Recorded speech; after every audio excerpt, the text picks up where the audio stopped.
Forgive us if this speech is a touch awkward. We can't help it. We were homeschooled. Dad and Mom asked us to say a few words this evening about our family life and what it was like to be reared by them. Dad said, similar to the speeches you kids gave at Pete and Ken's wedding. This struck us as odd, since those speeches were essentially vindictive roasts. Now, we were raised to show the utmost respect to our elders, so while this is deeply uncomfortable for us, we want you to know it is ultimately an act of obedience.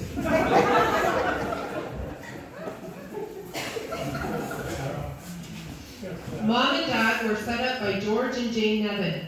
Thank you for that. And since this special night is essentially because of you, Camp 31 would appreciate if you settled the bill post-haste. It was love at first sight. After a whirlwind romance, they soon were upon their wedding day. The only hiccup of the day was the American flag was hung up backwards on the wall.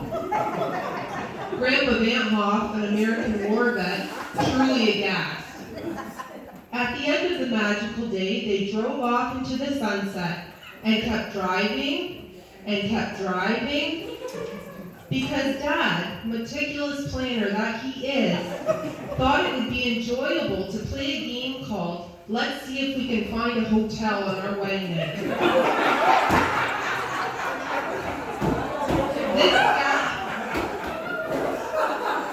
This scavenger hunt was wildly unsuccessful. So the wedding night was spent in who knows what parking lot. They talk about red flags. Thinking of this particular story, imagine my consternation when I came to the understanding that I was a honeymoon baby. I was around 20 at the time because I was homeschooled.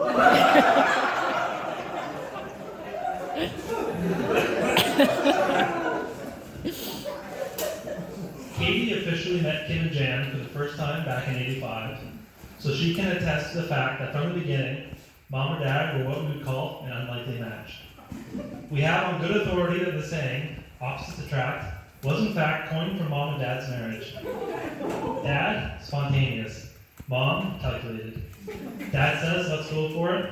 Mom says, let's chew on it. Mom, highly organized. Dad, not. Mom, American, red, white, and blue. Dad, Dutch, Canadian. How Mom and Dad share information? Totally opposite. Mom loves all the little details, a few rabbit trails, and maybe, if we're lucky, a poem thrown in. And someday, a conclusion. Dad skips everything and hauls it right to the punchline every time. One neat tidbit for you. We are the only siblings whose parents can swap first names, Kim and Jan, and it would still be totally gender appropriate.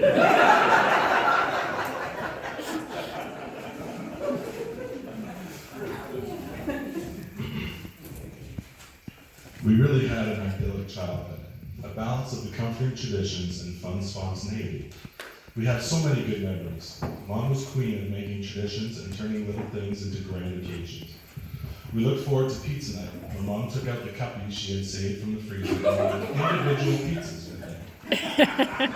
We never knew that money was probably tight then. Our parents did not allow the stress of life to filter down to us kids.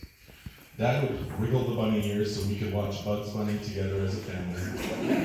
There was always paint by water at the paint by number. Paint by water? Okay. I don't remember that. That was probably in my room. At the cottage. And when we turned 18, we were able to pick a restaurant and go out for dinner with just Mom and Dad, like good homeschoolers. Dad gave us a lot of silly fun. Walk to Grandma and Grandpa's? No. Dad would tie our little radio flyer red wagon to the back of his mini motorcycle. This is when we were like 4. And down the road we went. Playing old tobogganing on Cedarland Hill, forget it. First Dad would turn the hose on and ice the bottom of our toboggan, and then point us down the steep and far lane. We loved to gather around Dad and listen to him read Dr. Seuss to us. He was so good at it. He would read as fast and rhythmic as possible. Dad taught us a true life skill. Allow me to demonstrate. I practiced this for like 3 or 4 minutes. When Beatles fight these battles in a bottle with their paddles, and the bottle's on a poodle, and the poodle's eating noodles, they call this a muddle puddle, tweedle poodle, beetle noodle, bottle paddle battle circle.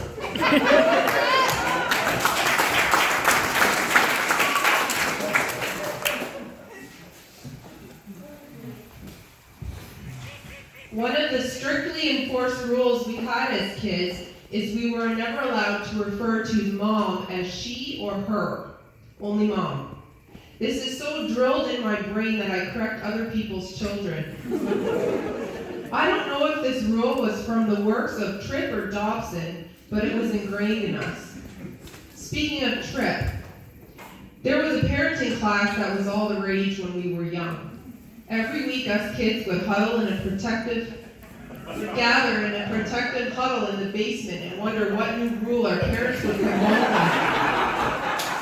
One that stands out is that we were never allowed, even politely, to interrupt a conversation our parents were having. We would have to shimmy up alongside the parent, silently place our hand on their arm in slow motion, and then wait. After what felt like forever, and when the timing was perfect, the parent in question would then acknowledge our presence. Mr. Tripp has obviously never met Peter.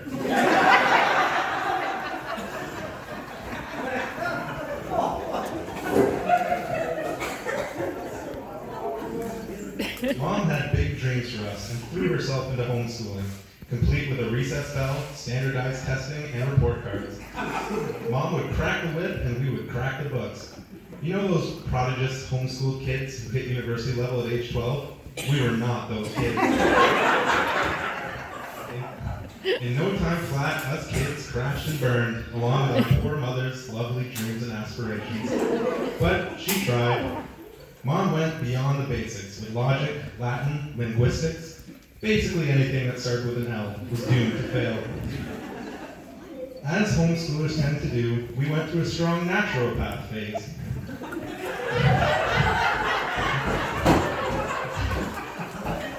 We would all stand in the kitchen with our mouths wide open, like fledgling fowls, as Mom threw in an assortment of little white pellets and herbs.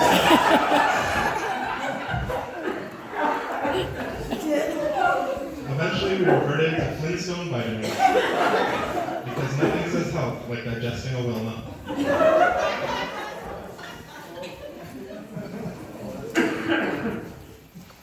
Mom and us did many penny saver paper routes for years. We saved up for a trip to the greatest island of Canada, PEI. Mom, ever the educator, planned our field trip down to the minute, because why not go to the Maritimes and not have a jam-packed, well-structured itinerary.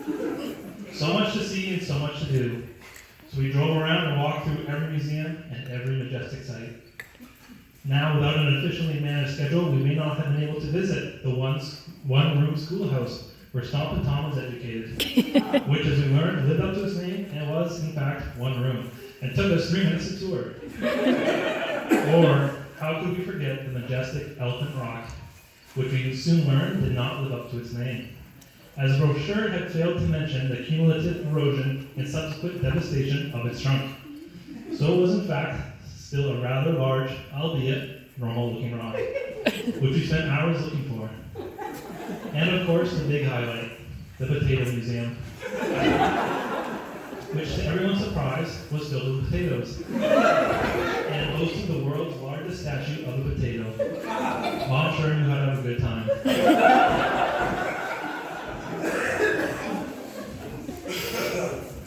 Enough about all that. Let's be real. Dad wanted a funny speech. And anything we can say about Mom is nothing but tear-jerking niceties. This next large part is all about Dad. And the other loves of his life. Canaries and used dogs. To understand the intensity of Dad's love, let me tell you a story from Mom's childhood. If Mom's telling of the story is to be believed, a bloodthirsty, pernicious flock of king vultures swooped down and attacked her as a young girl. More likely, a mourning dove was cooing softly in the middle of the Either way, Mom has a deep-seated phobia of our fine-feathered friends. Dad then naturally filled our childhood home full of them. This is neither sarcasm nor hyperbole. Dad actually took a room in our basement and converted it into an aviary for canary breeding. This room was full of breeding cages as well as free-range canaries. If we heard screaming and shrieking coming from the laundry room, whoever was closest would calmly set aside Color the Classics for a moment, go downstairs, turn off all the lights, and catch the rogue canary. Since the canary room was quickly overflowing, a shed was built in the backyard. One day, our neighbors were outside, soaking up the last bit of sunshine when the visiting grandmother said, "Oh my, you have such stunning and colorful birds here in Brant County." While giving the canaries some fresh air, they had pecked a hole through the window screen and escaped. It's true what they say, if you love something, let it go. Or it could possibly break out of the shed and be devoured by cats.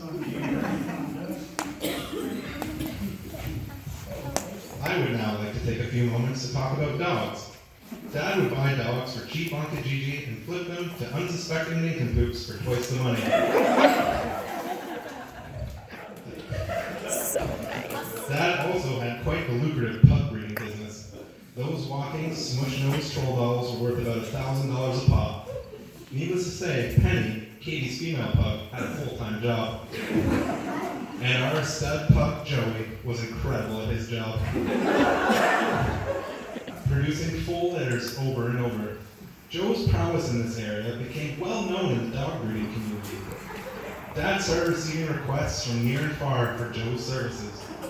One such request came from the owner of a boxer. I'm not sure how familiar everyone is with dog breeds, but pugs are very short, and boxers are not. But Dad, never one to run from a challenge, came up with a custom-built breeding apparatus, complete with ramp, raised platform, and canvas. You know, something new.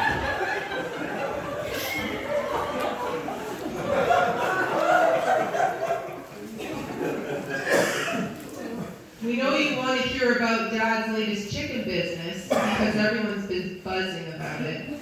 Mom and Dad's latest hot spot to visit, the Woodstock auction, where you can buy overpriced, disease-ridden animals on a whim, only to regret it later. So most Fridays, Dad traipses in with his squad, because fowl of a feather flock forever.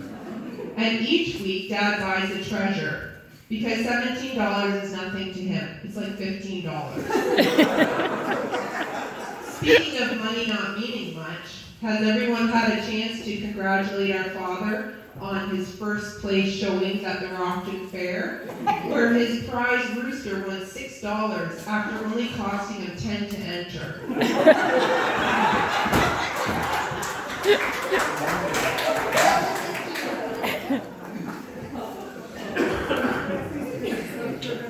More to the present now. Dad loves technology. Technology with all the trimmings. In fact, Dad has upgraded to a fancy new smartphone that is immune to fake news, called the iFox. Fox News is the only available app. Dad is also a real man of the people. For instance, he has a blue-collar uniform that he wears every day. If you have not noticed, 90% of the time, Dad wears blue jeans with either a plain navy blue t-shirt and mixes it up with a plain navy blue sweatshirt. Now, our parents have officially moved to the country with Katie and Adrian. So if you haven't noticed, to make this transition more comfortable for them, we actually made the inside of the shop painted the same colors as Brantford FRC.